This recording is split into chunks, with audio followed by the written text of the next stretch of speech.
Right, we go to financial planning. And when we talk about financial planning, it cuts across sales, revenues, and cost of a business. So we start with the sales volume. What's the sales volume? The quantity of output sold in a particular period of time. The quantity of what you sell as a business are your sales volume. Then your sales revenue is the value of the output you sold. Do you understand sales revenue and sales volume now? So sales revenue is price multiplied by the quantity of output. Are you with me? Yes. Then we have business cost. It is important for a business to have an accurate and reliable cost information to make decisions. So why is it important for a business to always have an accurate cost information? Because they need to plan on the short run and the long run. Do you understand what I'm saying here? A business needs to make decisions about the short run and the long run. So to make decisions about the short run and the long run, you need to have accurate analysis about the cost in the short and the cost in the long run. So what is short run? Short run means that at that period of time, there is one factor of production that is fixed.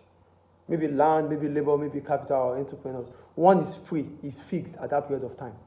That means your focus is on that factor of production. That is when it is short run. And in the long run, it means all factors of production are variable. So you could use any of those factors of production in the long run. Is it clear? Yes.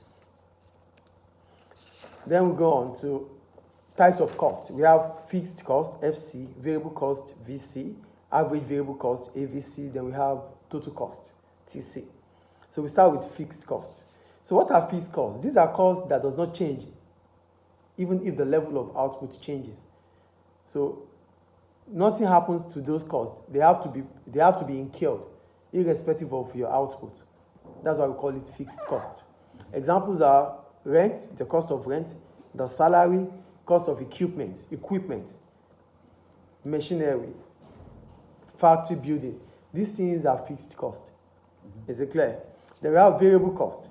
Variable costs are costs that changes as soon as your output changes. So the cost depends on the level of your output. Example is wages you pay to workers, like the wages I get. So if I work 4 hours, I get paid for 4 hours. If I work 3 hours, I get paid for 3 hours. So as long as I work, the more I get. So it's not fixed. Do you understand?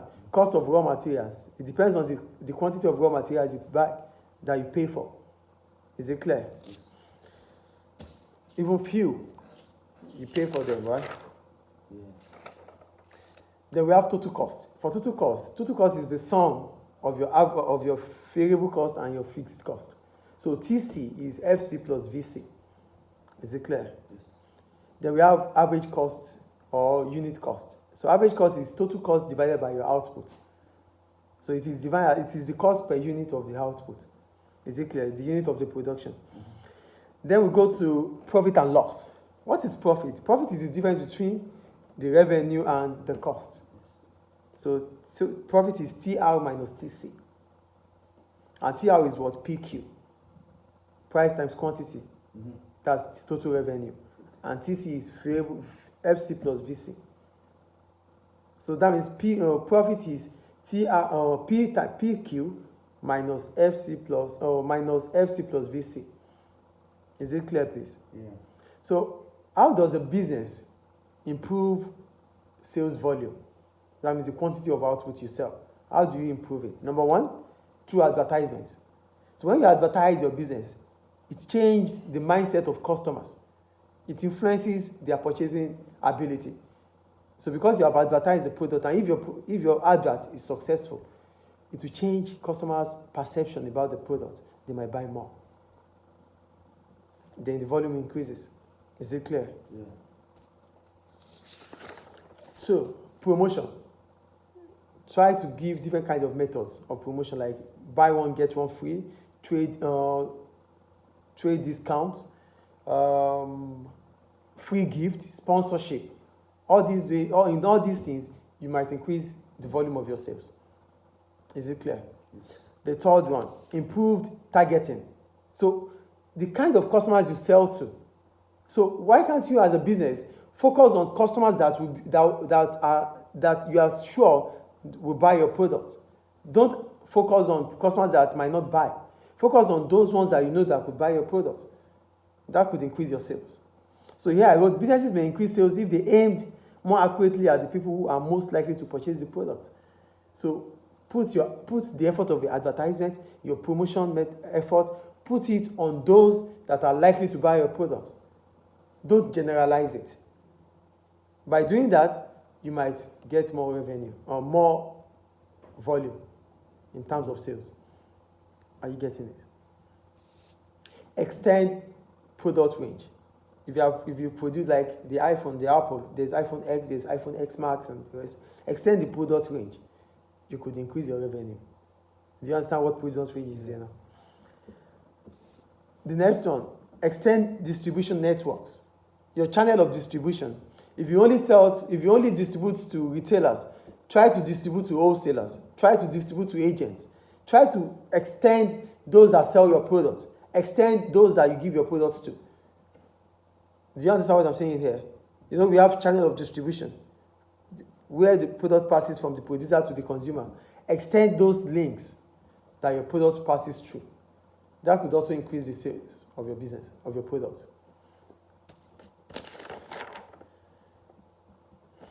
Do you have any question about it? No. No. Then develop relationship with customers. That's another way in which you can increase the sales. When you have good conversation with your customers, when you engage your customers more, that could make them to buy. And that could lead to customer loyalty. They will come back to buy because you have a good relationship with them. You engage them most of the time.